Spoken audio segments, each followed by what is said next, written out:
recognize that the Federal Reserve is not federal. It has no reserves. It's just a cartel that gets to dictate monetary policy to we, the people of the United States. Once you realize that, the rest of the analysis becomes rather simple.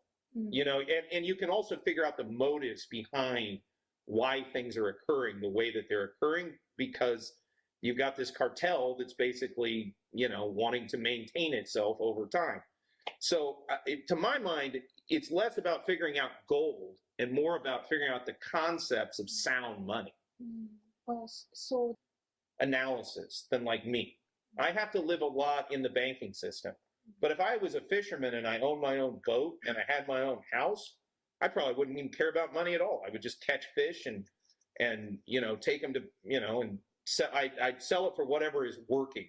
What my medium of exchange as a fisherman is fish. You see what I mean? We need to start thinking about, we need to stop thinking about money as a real thing. What we need to start thinking about is creation of goods and services, because those are real things. If you possess real things moving forward, especially as a hyper-financialized system begins to disappear, the real things will become more important and the hyper-financialized nonsense will like fade away. I think, my opinion.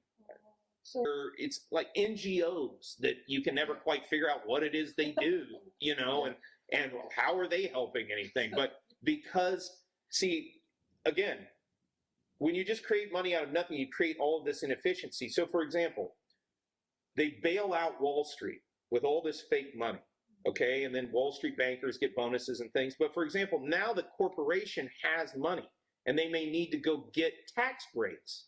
How do they get tax breaks? They go and donate to a 501c3, an NGO, a non-governmental organization. What's that NGO doing? Oh, they're providing pumps for people in Cambodia, for example, okay? But the reality is they may be doing, I actually know from a fact, a friend of mine who used to be in Cambodia, who used to kind of keep an eye on them, that, you know, they put in one pump. After millions of dollars go into an NGO, they'll go put in one pump, do a photo op, but all they really did is just paid themselves with the money. But if you track the money back, it's all a result of them just printing money in the first place and then injecting it into the economy. Those companies then use that money to do things like buy back their own stock and then donate money to not particularly necessary charitable causes in order to get tax breaks that, frankly, they shouldn't have had. You actually produce something. You're collecting information, analyzing it, studying, and sending information out to people that can save their lives or a lot of things, like their lives. You actually are producing something incredibly important. But most of the people that work for the government just don't. Well, yeah, and I mean, it just... When you sort of, once you're sort of awake to it, or at least they don't produce what they get paid. Yeah, let's put it that way. Yeah, I'm always hesitant to just completely bash on them, but it's hard not to these days. I mean, we've reached the point where it's fine. Yeah, I mean, look what's happening in North Carolina and Georgia and Tennessee right now, and so many other places. What I'm trying to say is, so for example, when they create all this money and then it goes to the government, it has to go somewhere. So they have to create a reason to spend it. And this isn't market, these are not market forces dictating this. It's like if a lot of people want to eat cheeseburgers and I figure out I can make cheap cheeseburgers, I go make cheeseburgers and give them to the people that want cheeseburgers and they give me money for it. That is an honest exchange. But when you just create money out of thin air and spend it on whatever you want, it's not the market saying we need this. It's just you dictating that you think this is good. Well, you don't know any better than anybody else. So it results in all this warping of the economy. DEI right now, I think, comes as sort of a byproduct of all this fake money, because this fake money is going to these corporations. It ends up there via various methodologies, stimulus and whatnot, or they were getting it from cheap loans, where when we were at like 0 interest rates, a corporation, for example, what was it? Louis Vuitton bought Tiffany. Okay, they bought Tiffany and Co., the company, right? They did it with a loan that they paid virtually no interest on the loan. So they were able to buy another competitor or another corporation and merge them with money that should not have existed in the system. That transaction should never have taken place. By dint of that free money, it warped the economy. It changed the economy from what it otherwise would have been if we would have had an honest monetary needs. It's being dictated by what some people think is just a good idea or what they want because they got free money. So it's disrupting the natural selection. In a way, yeah, very much so. And it's well, it's just dishonest at the end of the day. But it'll collapse.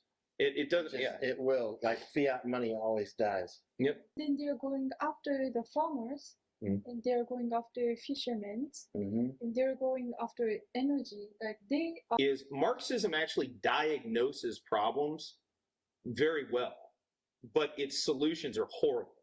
Okay, so like, it's like you have a pimple. Yeah, yeah, absolutely. But one thing Marx did have right, okay, everything that exists in the economy is inert. It's like this. It's a paperweight. If no one thinks that's worth something, it's not really worth something. This gold here.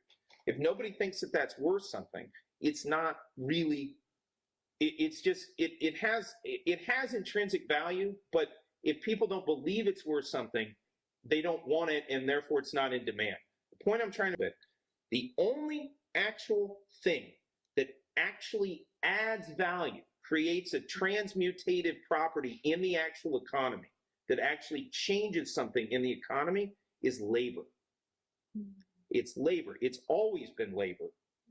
What they are trying to do via dishonest money is get free labor out of us in exchange for a bunch of worthless paper. That's right. And Marx was right about that, that at the end of the day, everything in economy comes down to labor. The problem with Marx is he said, I'm now going to enslave you and make you all work for me because I know better than you. It's, again, communism and socialism is ruled by experts, and they get to determine who the experts are. The Jones Plantation. Right.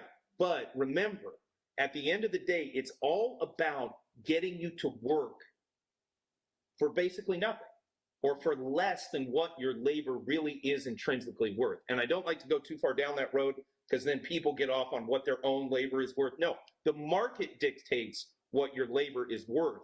The problem is these people are getting in between people in the real market and distorting the actual value of labor between parties in the market.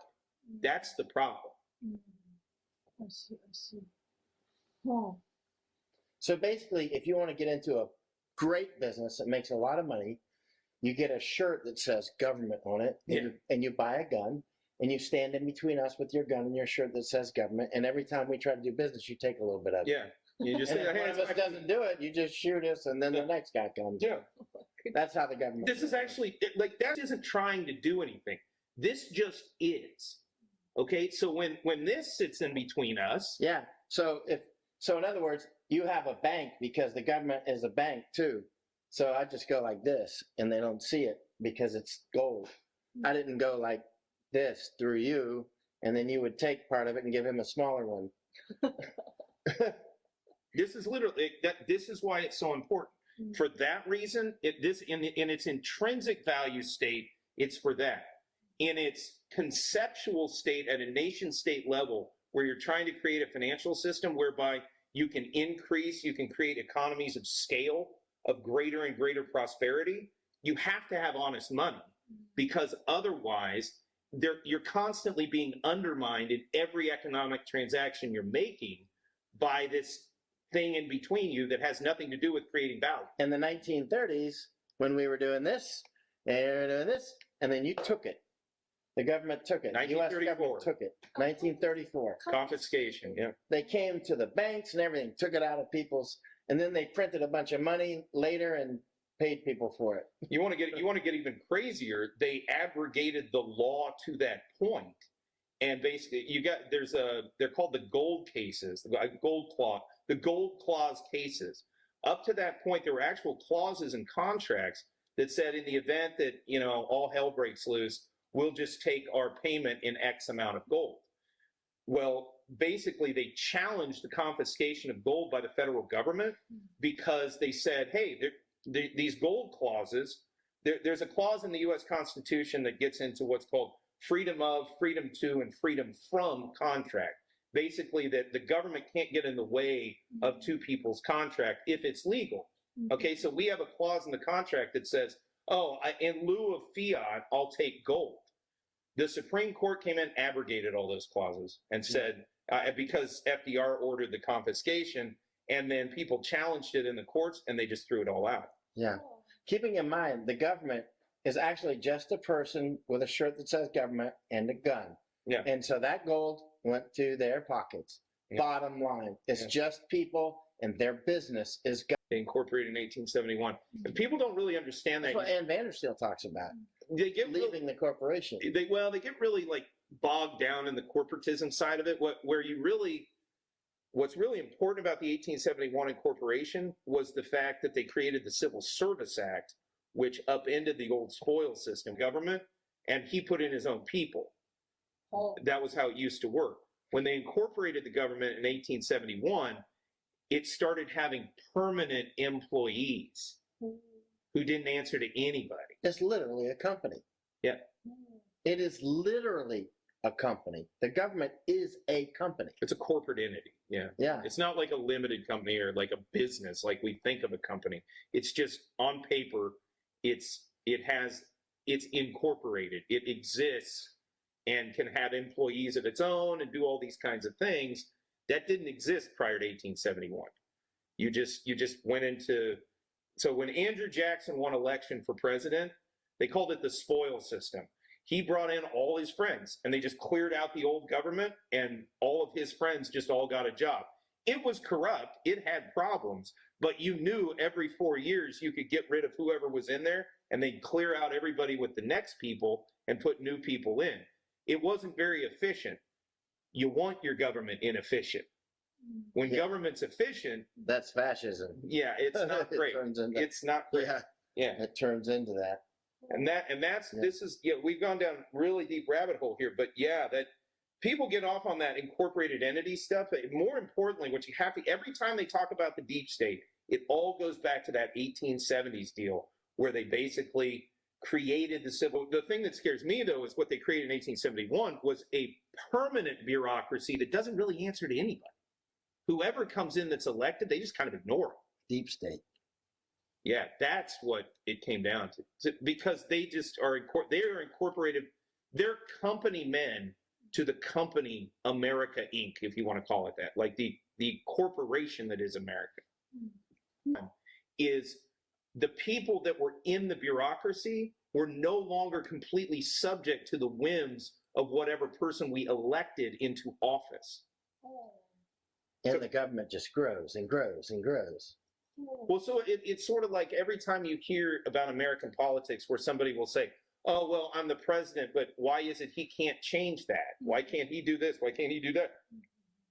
Because this thing is permanent, and it doesn't answer to him directly. Wow. He may be able to influence it a little bit. There's a great scene in the movie Nixon where Anthony Hopkins plays Richard Nixon, and this actually occurred. He was at the Lincoln Monument, and some hippies come up. They were like they weren't really hippies. They were anti-war protesters. And they come up to him. They start talking to him. He actually started talking to these people. And this one woman says, well, why can't you just stop the war? And he says, well, that's not how it works. What I'm trying to do is control it and trying to tamp it down and capture it. And she says, it sounds like you're describing a wild animal. And Nixon turns to his aide and says, that woman realized something it took me my entire political career to realize was happening. And created in the 1870s that doesn't answer to one party, the other, or much of anybody else. It just answers to itself. And it is kind of like a wild animal. But it's going to have a problem when it makes too much fiat money, which it's doing now, the Fed is. And the next thing you know, it's going to collapse. Yeah. But remember, the horizon of the black hole where you can't print enough anymore to actually buy anything or affect any real change in the real world. You end up with the $100 trillion Zimbabwe note. Yeah. The bales of money that you have to go buy like bread and stuff. And then it just becomes absurd. It really does. Casey showed us $100 trillion. We should. Little brother has cash. That's right. That's a